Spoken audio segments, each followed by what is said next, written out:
Pretty good second baseman right now, but you look like you could still play at this point, man. What have you been up to? Thank you, Mario. Thank you for having me. Again, happy to be back here in Detroit. I'm basically been a dad 24/7 now. Nice. It's a pretty tough job. Yes. Well, when you think back of your time here in Detroit, and obviously you guys accomplished a lot in your time here, you have to have some of your best memories in baseball. Yes, without a doubt. I mean, that 2006 year was special. And when we beat the Yankees here, we swept the A's, Maglio hitting the home run, and we really had a special group that year. What was your favorite memory when you were here in Detroit? That year, Kirk, I would say the 2006, beating the Yankees here, you know, it was really special, and going to the World Series. You know, when you think back, Placido, about that World Series, one of our favorite memories has to be of you rounding third base on the Maglio home run, and that's what everybody talks about. You had all the winter gear on, which was great, and then all of a sudden you're jumping up and down. Was that maybe the most special moment you've had in your career? Without a doubt, by far. I mean, I was on first base, begging for a hit, and Maglio hits a home run. I didn't know what to do, and I started jumping instead of running. But it was fun. It was very fun, and again, we had a nice group of guys that year. So did you enjoy the cold weather here? Yeah. Yeah. I mean, not right on this you don't you? Yeah. This is perfect now. Well, here's that home run that Maglio hits, and here comes Placido. Wow. Yeah. Well, what a special moment here in Detroit. And of course the teammates waiting for you. Now, Paul, you joined this team in 2005, and the team in just a couple of years before that had lost 119 games. Did you have a feeling the very next year you had a shot to go to the World Series? No, not really. I would lie to you if I tell you that we had that feeling. I tell you what, I knew we had a nice group of guys and a lot of talent. It was just a matter of putting everything together, and spring training, you know, we started, you know, playing together, playing good ball. We had a good spring, and then it wasn't until maybe the middle of the season where everybody realized, oh, wait, we have a chance, we can do this. And then everybody believed in themselves, we believe in the team, and we went all the way. So you started out in St. Louis, then you went to the Phillies, and you ended up here in Detroit, back to Philly. Then it finished up in Miami. What was that like? You review the journey of all the cities that you've been to. Well, it was really good. Detroit was a really special time of my career. The Tigers, the Phillies, and St. Louis, coming up with them also was special. And then at the end of my career, I got an offer from the Marlins, and you know, it was close to home, actually home, and it was a no-brainer. I signed a one-year deal with them, and I stayed there, and that was it. I ended my career there. So you live in Miami now, and you started in the Dominican Republic, and are you involved at all in helping the guys come over from the Dominican Republic to get ready for Major League Baseball? Yes, without a doubt. As a matter of fact, there's a catcher that we have here in the organization. His name is Brian Tejeda. He's in Lakeland right now, and he's with the Tigers. That's a prospect that we have from the Dominican Republic, and we've had quite a few now. I went down there scouting a couple of years ago when I was with the Diamondbacks, where they had that big showcase down there in the Dominican Republic. It's very exciting times down there, isn't it? Oh, yeah. I mean, that's all we do there.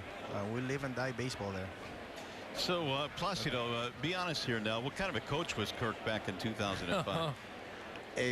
I really liked him a lot. It was okay. He can tell you. I mean, when he went to Arizona, I would go to the other dugout and grab him, hug him. Is that right? Yeah. I mean, him and Alan Trammell. I always say it. I mention them. I mean, if you're willing to learn, I was lucky in my career that I played for all these people, you know, that know about the game, you know, have a lot of knowledges. And again, I mean, look at, we treat each other now still, you know. Yeah, now I got moved to hitting coach halfway through that year in 2005, so we spent a lot of time down in the cage. Oh, yeah, of course. He could put the bat on the ball, I'll tell you that. He had me ducking behind the screen. Well, that he did, and when you start to total up all the things you've accomplished, Placido, we look at a lot of the offensive numbers you've put up, but here in Detroit, one of the things you were known for as well was your defense, and it seemed like you took a lot of pride in the way you handled your position. Without a doubt, because at a very early in my career, I learned that you can win a lot of games by playing good defense, and I would take a lot of pride. 'Cause you can be a good hitting team, but you're not going to hit every day. if your defense is there and your base running is there, and you don't make any mental errors running the bases, you can win a lot of games. Now, you went to 2 All-Star games, won 3 Gold Gloves and a Silver Slugger. What, out of all the awards and everything, how does the All-Star game stand out to you? What do you remember about that? Well, the All-Star game was really special. I couldn't play in one of them because I was hurt. The one in the American League I started, and it was special. I had, you know, Jeter. I played with Jeter, Alex Rodriguez, me at second base. I started Podge. So we had a very nice group, so it was really special. But out of all these things, I would say that Gold Glove at third base was really special for me because when I moved from second base to third base, I mean, not a lot of people believe I could do it, and I won a Gold Glove there, and that really meant a lot to me. So moving to the other side of the diamond, that's people to just think about it. You're seeing it come off on the right side of the diamond. Now you're over to the left side of the diamond. What kind of adjustments do you have to make there?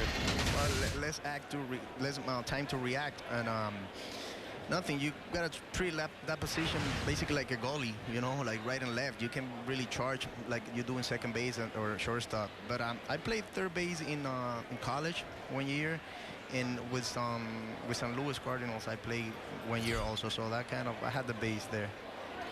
Lonnie Chisenhall, the batter here, with runners at first and third, and the Indians trying to add to their 2-0 lead. We're chatting with Placido Polanco, who's back in town because the Tigers this year periodically are honoring the guys from the 2006 10th anniversary of that 06 team that went to the World Series. And you know, Paulie, when I look back at that team in covering that ball club, it seemed like as the summer went on and you guys were playing better and better baseball, there was still a feeling among the media and maybe the fans that you guys weren't getting enough respect around the league. Everybody thought, well, the Tigers are a cute story here, but eventually, you know, they'll fall away, and that never happened. Did you feel that?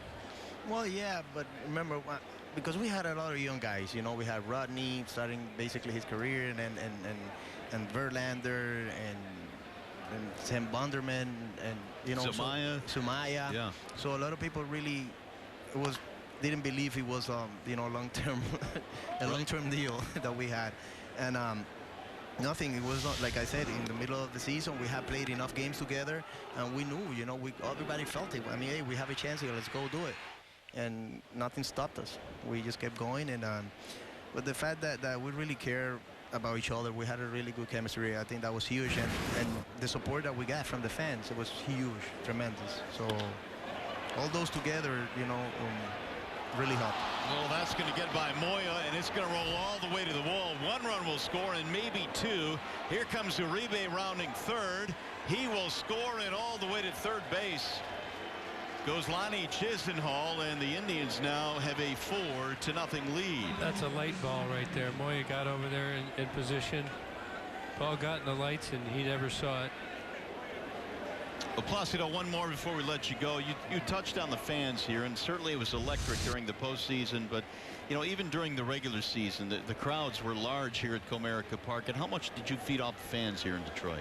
A lot. I mean, still though, when I come here, you know, I get all these like, we miss you and all that, but like we play a lot of day games that year, and this was full. This was packed, and I've been on the other side where, you know, it's not fun to play when, you know, you have all these fans rooting for the home team, and we had that support, and they supported us all year, and we felt like we really, you know, had the need to do this here, and that's why when we won, we celebrated with them. We started popping champagne with the fans and everybody. Yeah. So you're throwing out the first pitch tomorrow, are you? I think I am. Well, you'll do a better job than I did. Did you bounce it? I bounced it, but it was such a bullet, nobody hardly even noticed it. Hey, Placido, congratulations on coming back. Good luck on the first pitch tomorrow, and thanks for stopping up. It's great to see you. Please, thank you for having me. All right. Okay. Yeah, have a good time, to see Polo. you. Thank you, buddy. Placido Polanco, the former Tiger, great second baseman who was part of that 06 team and did a tremendous job here in the Motor City. Well, the Indians now have a runner at third. Here, and the facilities that we have here is great. You came in 2005. Jim Leland came the next year. What was the difference in feel from 2005 to 2006? I think, I mean, the talent was there. I think we had a better team. And Leland was responsible for that since spring training. Did he change the culture? Without a doubt. I mean, he made everybody have the same purpose, which was winning, take it a day at a time, and believe in ourselves and believe in your teammates, and we did it. What was special about that team, and when did that belief sort of sink in? All right, we could surprise the world here. I think in the middle of the season, when the way we started that season, and everybody started believing, like, oh yeah, we really can do it. And what made that team special is the fact that everybody cared about each other. And I really mean it. Like when somebody got hurt, everybody, like I got hurt a few times, everybody be like, "Are you really okay? When are you coming back?" And you could see like they were worried and they really care. And that was special, I think. You got Verlander and Zamaya, and nobody knew what you were going to get from those two kids, and they turned out to be a big part of your success. Huge. And Fernando Rodney and Todd Jones to close it there. I mean, it was special. Todd Jones would make you lose your hair, wouldn't he? Hell yeah. Is he responsible for some of the hair loss? Without a doubt. What was he like as a teammate? Great. He would get along with everybody, you know, and always the same mood, you know, happy, and would make you talk if you were shy, and he was one of the best teammates I had. All right, as you walk back in, you're looking out at left field, I'm sure, and you remember Maglio's home run. Take me back to that. Because you were on the bases, yes, right? I was running. I was begging for a base hit. Base hit would have done it. He hit a home run, and I started jumping instead of running. It was probably the happiest moment in my career. And the place went crazy. Had you experienced anything like that or since? No, not even close. This place was extremely loud, and I think the fans were also responsible of our success also. So when they reach out to you to come and sign autographs and mingle with the fans again, you haven't been out of the game all that long. Is that something you look forward to doing? They make me feel really special. And it started at the airport, and when I go out to eat or whatever, they come, hey, we miss you, and with that makes me feel really good. And it makes me want to come here all the time. It makes me want to move here.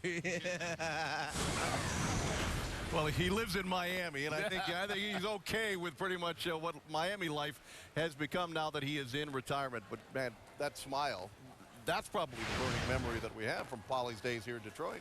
Man, what a great Tiger. I mean, he is the best #2 hitter that I think I've ever seen in baseball, John. I mean, this guy could really handle the bat. Jim Leland had no problem hit and run. He could bunt. He can do it all. Defensively, he was stellar at second base. 186 games he went as a Tiger without committing an error, which is an American League record. I love Placido Polanco as a player, and I was hoping